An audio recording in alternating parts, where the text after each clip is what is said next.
রাখছে, আমাদের অভিভাবকরা অতটা সচেতন না। তো সবচেয়ে বেশি অবদান, আমি যে কথা প্রথমেই বললাম, সবচেয়ে বেশি অবদান হচ্ছে আমাদের স্কুলের শিক্ষক মন্ডলী। তো পাশাপাশি আর একটা নিউজ আমি বলতে চাই, আমাদের ভোকেশনাল শাখায় একটি ছেলে গোল্ডেন এ প্লাস পেয়েছে। ছেলেটি অত্যন্ত বিনয়ী, খুবই ভালো ছেলে। ও ওর সাফল্যে আমরা খুবই খুশি।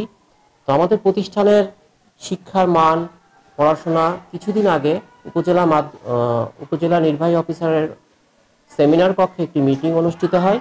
সেখানে রেজাল্ট পর্যালোচনা, এই উপজেলার টোটাল স্কুলের প্রধান শিক্ষক মহোদয় উপস্থিত ছিলেন এবং সেখানে রেজাল্ট বিষয়ে একটি পর্যালোচনা করা হয়। সেখানে ইউনো স্যার আমাদের স্কুলকে অনেক ধন্যবাদ জানাইছে, যে যেখানে পাশের হার এবার খুবই কম, যেমন সম্ভবত আমার ভুলও হতে পারে, যশোর বোর্ডে হয়তো সম্ভবত পাশের হার 75%। তো সেক্ষেত্রে দেখেন আমাদের স্কুলের পাশের হার হচ্ছে 93%।